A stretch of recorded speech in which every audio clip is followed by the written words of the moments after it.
Computer skill test YouTube च्यानलमा तपाईलाई स्वागत छ। म दानबहादुर पोहरा। हामी माइक्रोसफ्ट एक्सेल को सेसन हेरिरहेका थियौं। माइक्रोसफ्ट एक्सेल सुरु गरिरहेका थियौं हामीले।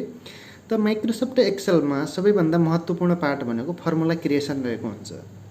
त हामीले कसरी फर्मुला क्रिएट गर्ने भन्ने कुरा आज हामी सिक्ने छौं। फर्मुला क्रिएट गर्नका लागि कुन कुन कुरा आवश्यक छ, हामीले के जान्नु जरुरी छ भन्ने कुरा पनि आज हामी सिक्ने छौं। त फर्मुला बनाउनु पूर्व हामीले माइक्रोसफ्ट एक्सेलमा अपरेटर्सको बारेमा हामीलाई थाहा हुनु पर्यो।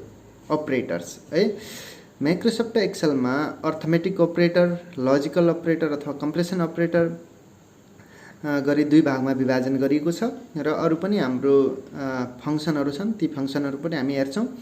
त पहिलो हाम्रो माइक्रोसफ्ट एक्सेलमा छ अर्थमेटिक अपरेटर। अर्थमेटिक अपरेटरमा हाम्रो दैनिक जीवनमा धेरै जसो अपरेटरहरु हामीले युज गरिरहन्छौं। अर्थमेटिक अपरेटरहरु जस्तै प्लस, स्याम्पल चाहिँ हाम्रो प्लस, अनि एडिसन हाम्रो एक्जाम्पल चाहिँ 2 + 2 4 हैन। त्यस्तै माइनस तपाईलाई थाहै छ, माइनसको पनि मल्टिप्लिकेसन हाम्रो गुणन हैन। त्यसैगरी डिभिजन भाग, अनि त्यस्तै पर्सेन्टेज यसको प्रयोग चाहिँ हाम्रो एक्जाम्पल यसरी 10% अफ द 2000 भनेर हामीले एक्सेलमा थिच्यौं भनेपछि 200 आउने भयो हैन। र नेक्स्ट तपाईले नसुनेको चाहिँ हाम्रो क्यारेट हुन सक्छ है, घातांक भनेर पनि भन्छौं क्या हो हैन हाम्रो भाषामा। जस्तो 2 क्यारेट 3 भनेको हाम्रो के हुने भयो त 2 * 2 * 2 = जति रिजल्ट आउँछ त्यही काम हाम्रो क्यारेटले गर्ने भयो है। ओके, त्यस्तै नेक्स्ट छ हाम्रो अब अपरेटरहरु त छन्, तर अपरेटर हाम्रो काम कसरी गर्छन् त, कुन प्रायोरिटीको आधारमा काम गर्छन् त अपरेटर भन्ने कुरा आयो। जस्तै हामी यहाँ देख्न सक्छौं फर्मुलामा 1 + 2 * 3 + 4। अब यसको रिजल्ट के हुने त, पहिला हाम्रो जोड हुने 2 1 3 3 3 9 4 13 13 हुने कि अथवा कसरी काम गर्छन् त फर्मुलाहरुले भन्ने कुरा हो है। त त्यो जान्नु जरुरी छ। तपाईले एक्सेलमा फर्मुला क्रिएट गर्दाखेरि, तपाईले फर्मुला बनाउँदाखेरि कुन अपरेटरले सर्वप्रथम काम गर्छ। त यसमा हाम्रो पहिला मल्टिप्लिकेसनले गर्छ है, गुणन। त हाम्रो के भयो 3 दुनी 6, अनि 6 1 7 4 11। यसको रिजल्ट चाहिँ हाम्रो 11 हुन्छ है। तर हामीले त्यही कुरालाई ब्र्याकेटमा राख्यौं भनेपछि अब सर्वप्रथम कसले काम गर्ने भयो त, ब्र्याकेट भित्र रहेको जुन हाम्रो अंक छ त्यसले काम गर्ने भयो। जस्तै 1 + 2 छ भने पहिला अब यो 3 हुने भयो, अनि यो पनि पहिला प्लस हुने भयो। 4 3 7, यहाँ 3 छ हाम्रो हैन। 4 3 7 त्यहाँ 21 हाम्रो यहाँ चाहिँ 21 पहिला सानो कोष्ठ भित्रको काम हुने भयो के। यदि कुनै कोष्ठ प्रयोग गरिएको छैन भने त्यहाँ पहिला गुणन हुने भयो हैन। यदि कोष्ठ प्रयोग भएको छ कुनै पनि हाम्रो हिसाबमा भनेपछि पहिला त्यो सानो कोष्ठ भित्रको काम हुने भयो है। त्यस्तै यहाँ हाम्रो गुणन भन्दा पनि पहिला के हुने भयो त, हाम्रो क्यारेटले काम गर्ने भयो है। जस्तै 3 3 9 दुनी 18, यहाँ हाम्रो रिजल्ट हुने भयो। त्यस्तै 20% अफ द 500 भनेपछि कति आयो त हाम्रो 100 है। ओके, यसरी पहिला पर्सेन्टले काम गर्छ, त्यसपछि गुणन हुन्छ भन्ने कुरा हो। पहिला क्यारेट, त्यसपछि गुणन। र तपाईले यसमा अपरेटर प्रायोरिटीमा यो ध्यान दिनु पर्यो कि पहिला सानो कोष्ठ भित्रको काम हुन्छ। अदरवाइज हामीले सानो कोष्ठ लगाएनौं भने पहिला मल्टिप्लिकेसन हुन्छ, त्यसपछि मात्र अरु हुने भयो। जस्तो पहिला क्यारेट, अब क्यारेट छ भने त्यसपछि गुणन, त्यसपछि भाग, अनि प्लस, त्यसपछि माइनस। यो रहन्छ प्रायोरिटी है हाम्रो एक्सेलमा। सामान्यतया कुनै कोष्ठ प्रयोग गरेनौं भनेपछि, तर कोष्ठ प्रयोग गर्यौं भनेपछि पहिला सानो कोष्ठ, त्यसपश्चात क्यारेट आउँछ हैन, त्यसपछि गुणन अथवा भाग, त्यसपछि प्लस, र लास्टमा गएर माइनसको हिसाब किताब हुन्छ है। ओके, त यो थियो हाम्रो अर्थमेटिक अपरेटरहरू हामीले फर्मुलामा प्रयोग गर्दाखेरि कसले कसरी काम गर्छ भन्ने कुरा थियो हैन।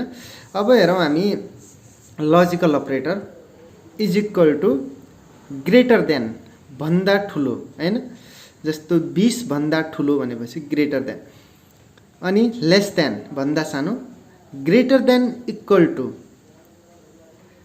Less than is equal to र नट इक्वल टु। अब ग्रेटर देन इक्वल टुमा के फरक छ, जस्तो ग्रेटर देन 20 भन्यो र greater than is equal to 20 भन्यो भनेपछि यसमा के फरक छ त हाम्रो, ग्रेटर देन 20 भनेको 20 भन्दा माथि, यसमा 20 समावेश हुने भएन है, यो कुरा ध्यान दिनु होला। ग्रेटर देन 20 भनेको यसमा 20 समावेश हुने भएन, 20.1 देखि माथि समावेश हुने भयो है। भने greater than is equal to 20 भनेको 20 सहित 20 भन्दा माथि है, 20 सहित 20 भन्दा माथि भन्ने यो greater than is equal to जनाउँछ। त्यही भएर हाम्रो क्वेसनमा धेरैचोटि हाम्रो greater than is equal to भनेको हुन्छ, कहीँनिर ग्रेटर देन मात्र भनेको हुन्छ। त्यो अवस्थामा हामीले ध्यान दिनु पर्यो कि ग्रेटर देन इक्वल टु भनेको छ भनेपछि greater than is equal to लगाउनु पर्यो, ग्रेटर देन मात्र भनेको छ भने ग्रेटर देन लगाउनु पर्यो। लेस देनको पनि सेम, लेस देन 20 भनेपछि 20 भन्दा तल हैन, less than is equal to 20 भनेपछि 20 सहित 20 भन्दा तल, अनि नट इज इक्वल टु भनेको त्यो बराबर नभएमा, हामीले दिएको कन्डिसन बराबर नभएको खण्डमा। यो सबै हामी प्र्याक्टिकल्ली हेर्छौँ है। नेक्स्ट हामी केही फङ्सनहरू हेरौँ। अब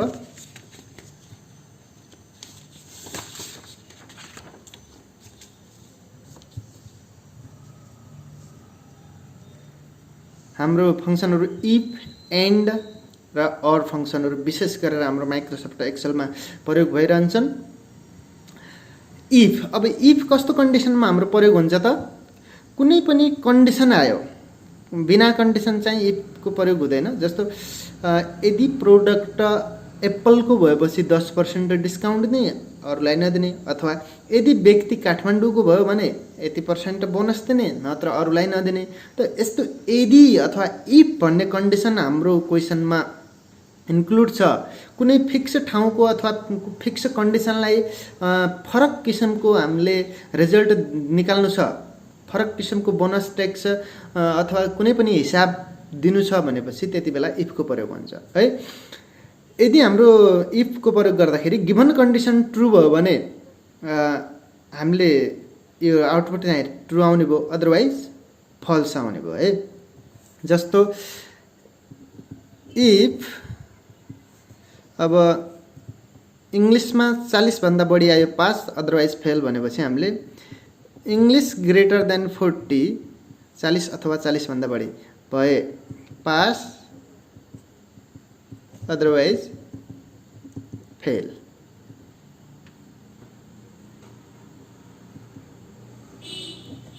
अब यसमा इफ कन्डिसन हाम्रो यो कन्डिसन जुन छ इङ्ग्लिस ग्रेटर देन 40, यो यदि ट्रु भयो भने, यो ट्रु भयो भने रिजल्ट पनि ट्रु आयो है, यो ट्रु। यदि हाम्रो यो गलत भयो, इङ्ग्लिसमा 40 भन्दा बढी आएन, नम्बर छैन भनेपछि कन्डिसन फल्स हुने भयो है। इफले यसरी काम गर्ने भयो। दिएको कन्डिसन ट्रु भयो भने रिजल्ट पनि ट्रु, र दिएको कन्डिसन फल्स छ भने हाम्रो रिजल्ट पनि फल्स आउने भयो। अब यो सबै हामी प्र्याक्टिकल्ली हेर्छौँ, त्यो गर्दाखेरि तपाईँलाई अझ स्पष्ट हुन्छ है। नेक्स्ट छ हाम्रो एन्ड फङ्सन छ। एन्ड फङ्सनमा कन्डिसन, अब एन्ड तथा अर चाहिँ हाम्रो 2 वा 2 भन्दा बढी कन्डिसनहरूलाई हामीले कम्पेयर गर्नु पर्यो, अथवा 2 वा 2 भन्दा बढी कन्डिसनहरूलाई हामीले चेक गर्नु पर्यो माइक्रोसफ्ट एक्सेलमा भनेपछि एन्ड तथा अर फङ्सनको प्रयोग गरिन्छ है। एउटा मात्र कन्डिसन छ भने त इफले हामीले भ्यायो है, तर 2 वा 2 भन्दा धेरै कन्डिसनहरू हामीले चेक गर्नु पर्यो भनेपछि एन्ड तथा अरको प्रयोग गरिन्छ। र एन्ड प्रयोग गर्दाखेरि हाम्रो कस्तो रिजल्ट आउँछ र अर प्रयोग गर्दाखेरि कस्तो रिजल्ट आउँछ भन्ने कुरा हामी हेरौँ। जस्तै हाम्रो एन्डमा चाहिँ पहिलो कन्डिसन फल्स भयो, दोस्रो पनि फल्स भयो भनेपछि रिजल्ट के भयो त फल्स नै आउने भयो। अब पहिलो कन्डिसन ट्रु भयो, दोस्रो फल्स भयो, तब पनि हाम्रो रिजल्ट फल्स नै आउने भयो। अब पहिलो कन्डिसन फल्स भयो, दोस्रो ट्रु भयो, तब पनि फल्स नै आउने भयो। अब पहिलो कन्डिसन ट्रु भयो, दोस्रो कन्डिसन पनि ट्रु भयो भनेपछि तब रिजल्ट ट्रु। भन्नाले तपाईँले के बुझ्नु पर्यो भनेपछि एन्डको प्रयोग चाहिँ हाम्रो एन्डको प्रयोग गऱ्यो भने हरेक कन्डिसन ट्रु भए मात्र हाम्रो एन्डमा ट्रु रिजल्ट आउँछ। कुनै पनि एउटा कन्डिसन फल्स भएको खण्डमा एन्डमा के हुन्छ त रिजल्ट पनि फल्स आउँछ। रिजल्ट ट्रु आउनका लागि हरेक कन्डिसन ट्रु हुनु पर्यो एन्डका लागि है। त्यस्तै हाम्रो अरका लागि छ। अरका लागि के छ भनेपछि हाम्रो कन्डिसन दुईटै फल्स अथवा जति पनि कन्डिसन छन् ती सबै फल्स भयो भनेपछि त हाम्रो फल्स आउने भयो। तर जति पनि कन्डिसन छन् ती कुनै पनि कन्डिसन मध्ये एउटा कन्डिसन पनि ट्रु भयो भने रिजल्ट ट्रु आउने भयो है। सबै कन्डिसन ट्रु भयो त ट्रु नै आउने भयो। तीमध्ये पनि कुनै पनि एउटा कन्डिसन, मानव हामीसँग 10 कन्डिसन छन् भनेपछि 10 कन्डिसनमा एउटा पनि कन्डिसन ट्रु भयो भनेपछि त्यहाँ अरमा चाहिँ ट्रु रिजल्ट आउने भयो है। जस्तै एउटा इक्जाम्पल हेरौँ हामी। इज इक्वल टु इफ, अब यो प्र्याक्टिकल्ली हामी पछि हेर्छौँ। If and address is equal to KTM comma post is equal to manager भए तब स्यालेरीको तब स्यालेरीको 10%, अदरवाइज 0 है। यदि इफ एन्ड यसरी प्रयोग हुन्छ है, यो हामी पछि डिटेलमा हेर्छौँ। If and address is equal to KTM, यो कन्डिसन 1 हो है हाम्रो। Condition 1 post is equal to manager भनेको यो कन्डिसन 2। त यदि हाम्रो एड्रेस काठमाडौँ र पोस्ट म्यानेजर भयो भने त्यसलाई 10% दिने, अरूलाई नदिने, 0 भनेको छ भनेपछि अब यसमा एन्डमा के हुने भयो त पहिलो कन्डिसन मानौ एड्रेस त्यो व्यक्तिको काठमाडौँ रहेछ तर पोस्ट म्यानेजर नरहेछ भने पनि त्यसले 10% पाए त पाएन। एड्रेस काठमाडौँ पनि थिएन, म्यानेजर पनि थिएन भने त स्वतः रूपमा त्यसले 10% पाएन। अब एड्रेस काठमाडौँ छैन तर पोस्ट म्यानेजर रहेछ भने पनि त्यसले 10% पाएन। एड्रेस पनि काठमाडौँ हुनु पर्यो, पोस्ट पनि म्यानेजर हुनु पर्यो, त मात्र त्यसले 10% पाउने भयो है। कुनै एउटा पनि कन्डिसन म्याच भएन भने एन्डमा फल्स रिजल्ट आउँछ भनेको है। दुईटै कन्डिसन म्याच भयो भनेपछि मात्र हाम्रो ट्रु रिजल्ट आउने भयो। एड्रेस पनि काठमाडौँ अथवा पोस्ट म्यानेजर भएको व्यक्तिले मात्र यसमा 10% पाउने भयो, अरूले 0 पाउने भयो है। ओके, त्यसै गरी हाम्रो अर हेरौँ। अरमा त्यही कन्डिसनलाई हेरौँ हामी। Is equal to if or address is equal to KTM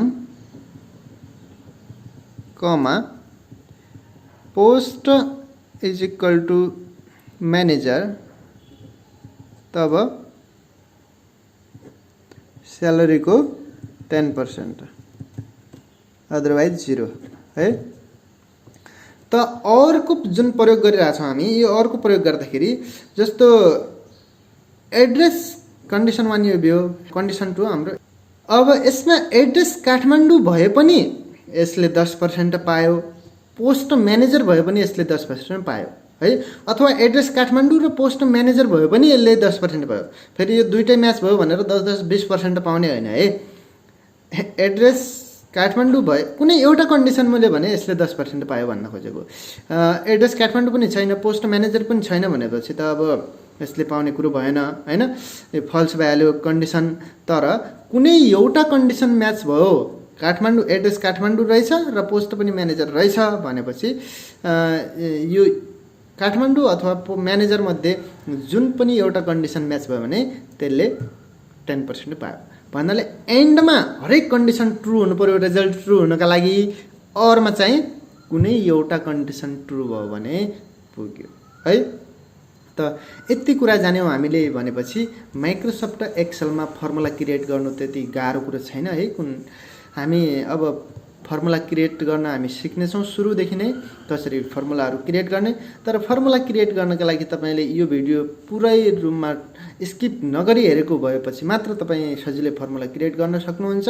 otherwise formula create गर्नका लागि गाह्रो छ। तपाईँले फर्मुला भनेको कुनै याद गर्ने कुरा होइन है, यो चाहिँ हामीले आफैले क्वेसन अनुसार क्रिएटिभली बनाउनुपर्छ। क्वेसन हेरेर कन्डिसन हेरेर हामीले फर्मुला क्रिएट गर्नुपर्छ। त्यही भएर फर्मुला क्रिएट गर्नका लागि तपाईँले अपरेटर तथा फङ्सनहरूको बारेमा बुझ्नु जरुरी छ।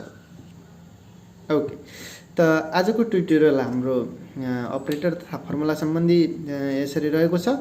अब भोलिदेखि अथवा नेक्स्ट ट्युटोरियलदेखि हामी फर्मुला कसरी क्रिएट गर्ने, एक्सेलमा कसरी हामीले फर्मुला क्रिएट गर्ने भन्ने कुरा हेर्छौँ। पहिला कपीमै फर्मुला बनाउन सिक्छौँ, त्यसपछि त्यसलाई कसरी एक्सेलमा एप्लाई गर्ने भन्ने कुरा सिक्छौँ है। ओके, धन्यवाद, नमस्कार।